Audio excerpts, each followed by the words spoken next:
Good evening, you're watching Estuary News. Coming up, we head to the classroom to find out how primary school pupils make the transition to secondary. We also visit this care home to find out how the dogs are helping the elderly. And we learn more about Humberside Police's new speed awareness campaign. And we also head to Grimsby to find out what you think about 3G phone signals.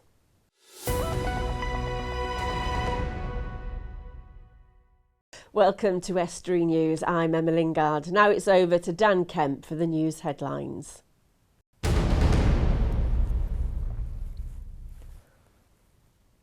Hello there, a new exhibition opening this week at Ferrens Art Gallery will offer viewers a chance to see what Hull will look like by the year 2020. The Destination Hull exhibition will transport visitors 5 years when the plans currently in their infancy will have become a reality. Starting by the waterside, viewers will walk through the cruise terminal and fruit market before moving into city centre streets to see some of the public realm work.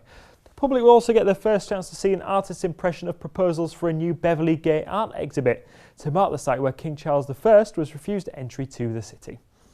Next year's Tour de Yorkshire cycle race has been extended. The inaugural event ran over 3 days and went through our patch in Beverley, but next year it will take place over 4. The route is set to be announced in September ahead of its running around the first weekend in May next year. The names of around 200 trawlermen lost at sea are to be commemorated on plaques as part of a new maritime memorial in Hull.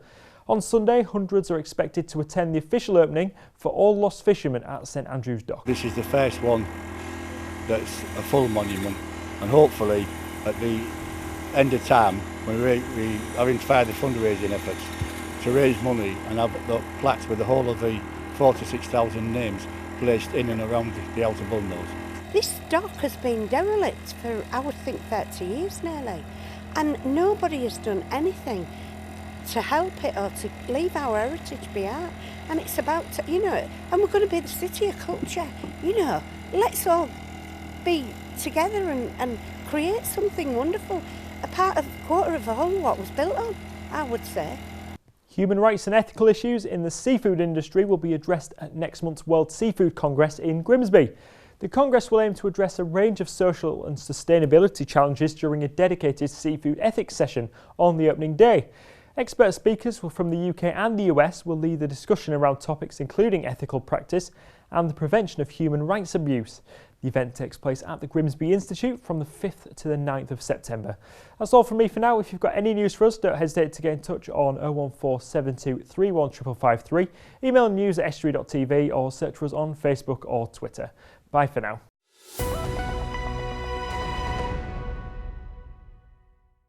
The move from primary to secondary education is a big step up for many children.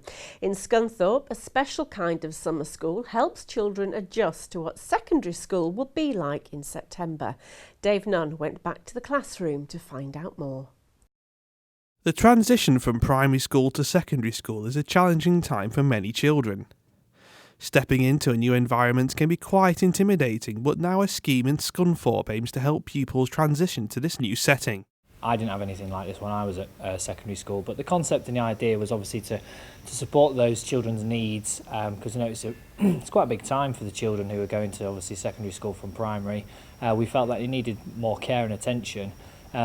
The idea behind it was the DFE wanted to just fund sort of a 2-week summer school, but what we've managed to do is, using the funds that we've been given, we've been able to put a whole programme together. So my staff, who are health mentors, they've been able to go into primary schools from summer, end of summer 2, which is sort of the end of early June, and they've been working with the children in their primaries. They then follow them and join as part of the summer school, and then when the summer school finishes in the 2 weeks, they then follow them into the secondary school in September, making sort of a through transition process for the children. Often the biggest fear children have about going to secondary school is making new friends, and one of the aims of the Accelerate sessions is to start friendships between the children, which will hopefully continue long into secondary school. Well, definitely. An example was today, I know a child who's not been yet and wants well, the parents want them to come, but they're kind of nervous and scared about coming because they think they're going to be alone. Or we've tried to make sure that there's children here that are going to be supported, and we know that if they come for one day, they'll realise how much fun and excitement and enjoyment they'll get out of it, and that they'll probably forget about the fact that they're here for transition for moving to secondary school, that they're actually just here having a great time and meeting new people. The experience has been enjoyable for the children who have been attending the sessions. We made a tribe, like every group, and there's like different types, like the bunny fuffles in it, and sacred dragons and fish. And the survivors. Yeah, and survivors. The enjoyable nature of the programme underpins the serious work it undertakes in preparing children. The organisers of the Scunthorpe programme say that more local authorities should consider running similar schemes. It's our 4th year actually for the funding, and we do find that more schools are getting to know the concept and the idea of the funding. We've doubled our size of schools that we're working with this year, and I definitely think that the more publicity it gets in terms of the actual benefits and the impact it has on the children, more people will take it up. You're watching Estuary News. Coming up later, we find out about Humberside Police's new speed awareness campaign. And we also find out whether Grimsby is the worst place in the UK to be a man.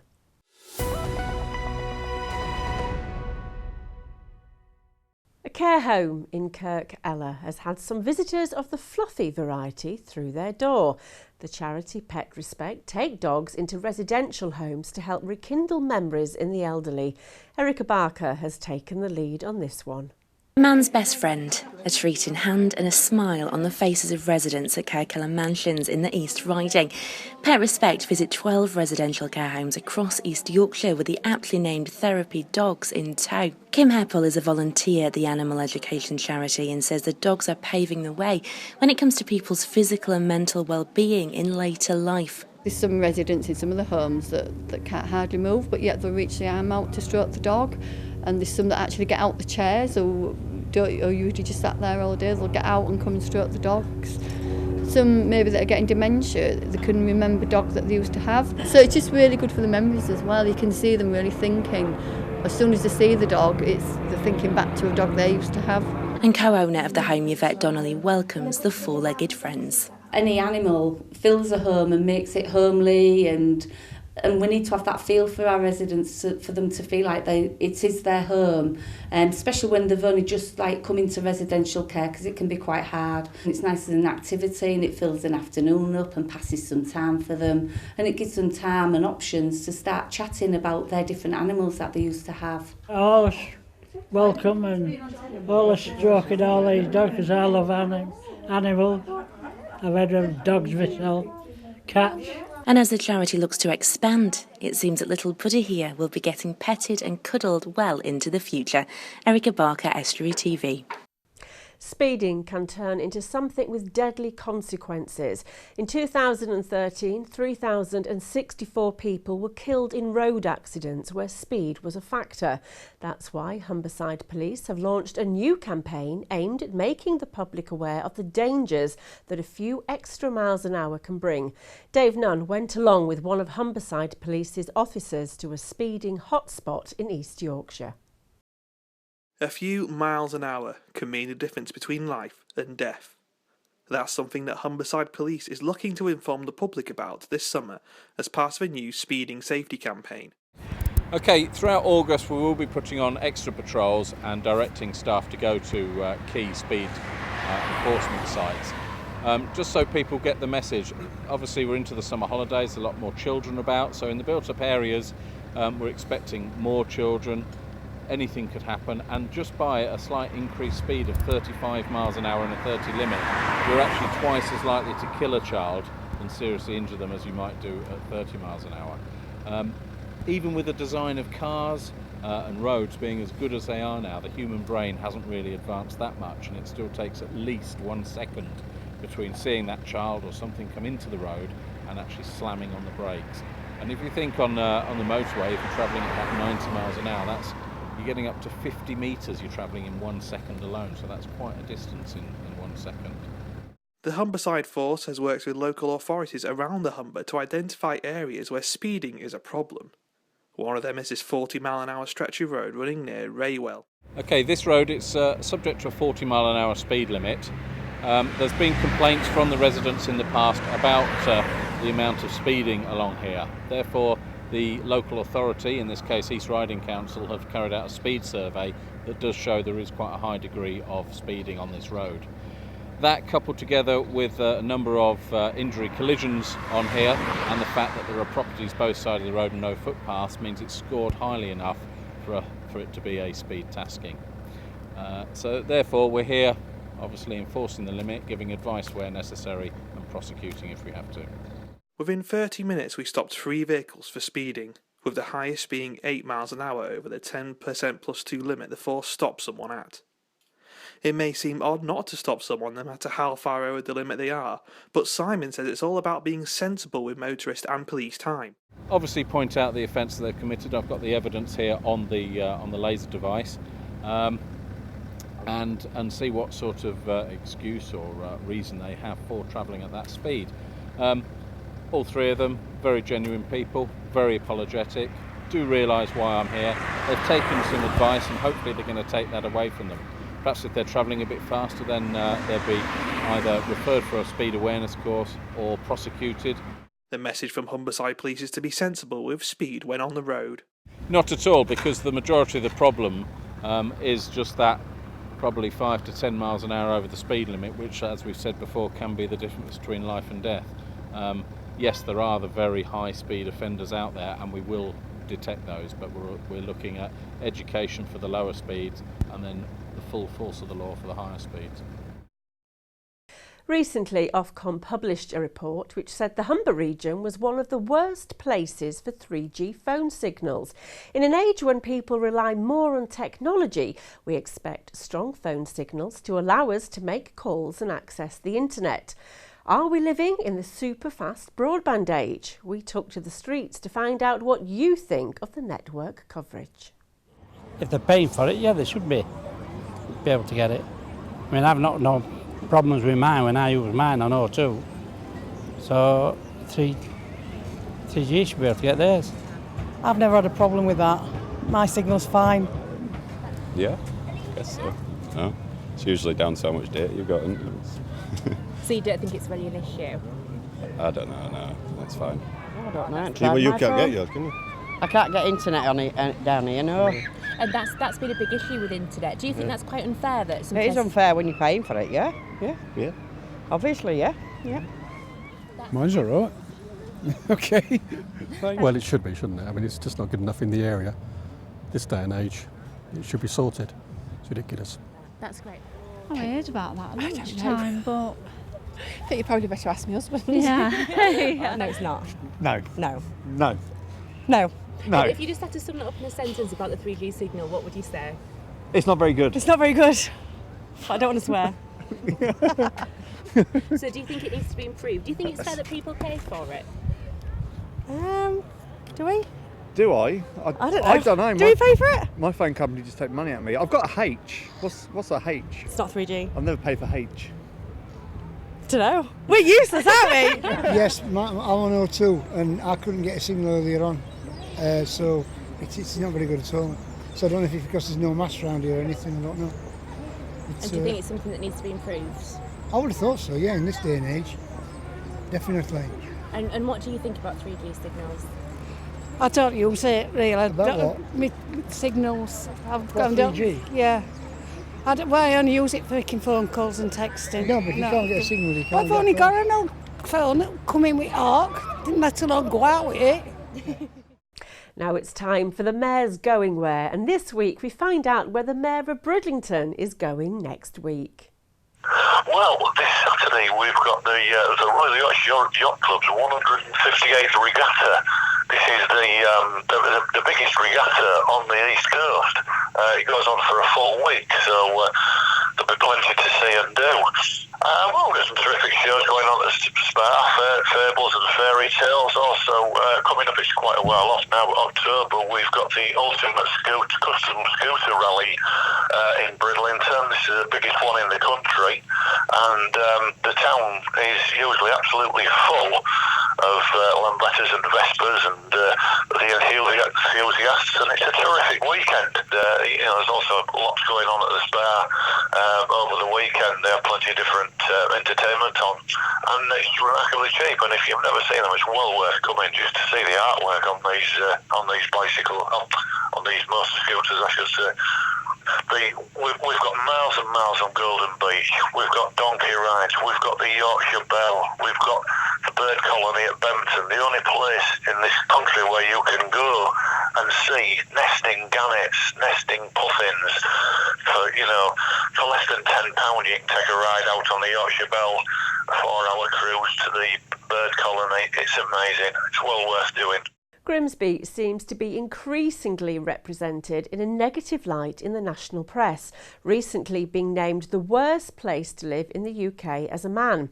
It comes after Skint filmed in the town, the East Marsh was named the worst place to live in the country, and Grimsby was named as one of the top 10 towns to move away from.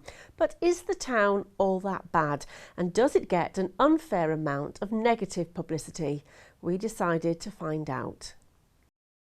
Everywhere has both good and bad sides, but it can be said that Grimsby's bad sides get shown off more than most. After Skint, the town continues to appear in a bad light in the national press, this time in Shortlist magazine, which has named it the worst place to be a man in the UK. One person who knows the positives of Grimsby is its new MP Melanie On, who is keen to push the positive sides of Grimsby on the national stage. Yeah, definitely. I think we take more than our fair share of ribbing on a national stage, but we've got some amazing things to be proud of. We're at the centre of a renewables revolution in terms of the way that energy is provided in our country. So capitalising on positives like that, I think are really about what the future of Grimsby needs to be. And I read that article and I was really disappointed actually to see some people from Grimsby echoing some of that sentiment, and I think we've got to have a little bit of confidence in ourselves and say actually it's not rubbish, it's not all terrible, there's loads of good stuff that's going on. But what do the public of Grimsby think of the town's constant negative presence in the press? Their responses were somewhat mixed. Well, I think it's all true. I'm afraid to say it's getting rougher and rougher, and I've even tried to sell my house because I'm surrounded by roughnecks. Well, yeah, it does have bad press, but there are good areas, like everywhere, good and bad, but yeah, it's not too good at the minute. Quite a lot of violence, especially due to alcohol, isn't it, really? I lived here quite a few years ago, and it is going down a little bit in my estimation, but it's like everywhere else, isn't it? No, it's wrong. Everywhere's got the bad bits, everywhere's got the good bits. I think it's all right. We don't come out very often. No, it has. It's got a bad press, but you get it everywhere, but I think it's okay. Well, I've been working away for about 5 years, and I did notice I've been back probably a year now that things had changed. I mean, like any town, there's pluses and minuses, but I was born and bred here. It's not the best, I must admit. It's, like I say, very few jobs, to be honest. It certainly needs something doing with it. I'm not really sure, to be honest. Like I say, I've lived here for 50 years, and I've certainly seen it go downhill. Melanie says it frustrates her that while she is trying to do what's best for the town and push it in Parliament, these negative images keep being brought up time and time again. She accepts there is work to be done in the town, but says there are bad areas everywhere in the country and the people of Grimsby should be proud of the town they live in.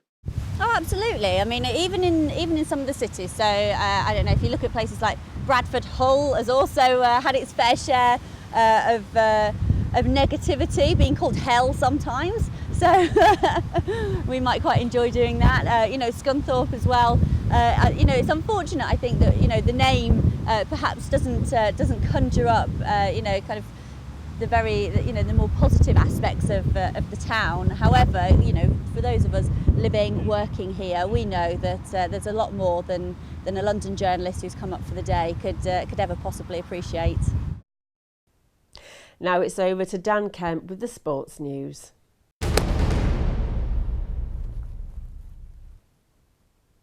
The new football season is less than 24 hours away.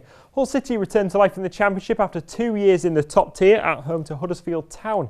Centre-half Alex Bruce looks set to miss the game with an Achilles injury. Scunthorpe United head to Burton Albion, boosted by the news that Paddy Madden has penned a new deal. The Irishman netted 17 times last season for Mark Robbins' side. Grimsby Town are at Kidderminster Harriers in the National League, and North Ferriby United are at Tamworth in the National League North. Now back to Grimsby, and manager Paul Hurst is looking forward to the new season after a good pre-season. He's confident of a win and believes they've got what it takes to win promotion, despite a number of injuries affecting his squad for tomorrow. Gregor, Brownie, Josh Sunter and Marcus Marshall will all miss the game at the weekend. Every season you're at Grimsby Town, you expect to be one of the favourites to go up. The fact that they've kept a majority of the squad that did well last year, it looks like we've added some good players to that. It's only natural, I think, that we are going to be one of the favourites. Hull FC start their Super 8s campaign tonight as they travel to the Castleford Tigers. Lee Radford's side have both Setamata Sarr and Kirk Yeeman back in the squad for their trip. While on Saturday, Hull KR head to the Lee Centurions in the Middle Eights, their first game since securing the place in the Challenge Cup final. And P1 Powerboat Racing returns to Hull this weekend. The powerboat and jet skis involved have been racing all over the UK from Scarborough to Gosport. The race returns to Hull after some doubts over its future in the city, and Gavin Felt, who navigates for a Land Marines team, which is based in the city, is delighted to see the racing return. Oh, it's huge. I mean, we race right across the UK, mostly on the south coast, but then we come to Hull. We've also raced in Scarborough this year. There's 2 races on the Saturday, 2 races on the Sunday. And running alongside of us, they also run a jet ski championship, the Aquacross. I'd like to think so. I mean, there was some doubt over this year whether or not it was going to race here this year, but we've come. Every one of the races is going to race their hearts out. So I mean, 2017, yeah, I can't see why not. And that's all for the sport.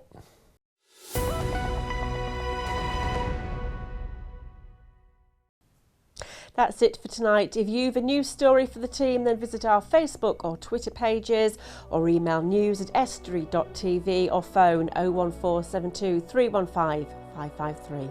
Good night.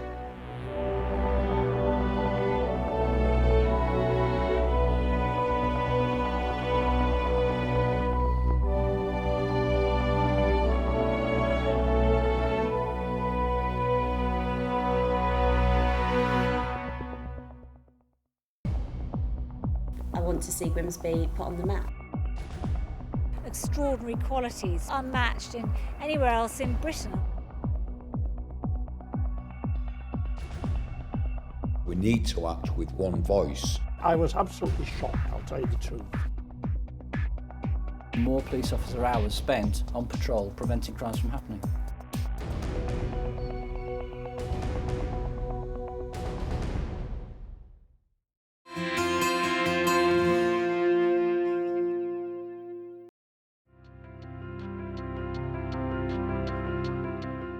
Hello and welcome to Estuary TV's weather. Fine and warm on Saturday, the winds will pick up as cloud increases towards the end of the afternoon, staying dry through the evening at a maximum temperature of 24 degrees. Quite breezy with outbreaks of rain and bright spells on Sunday,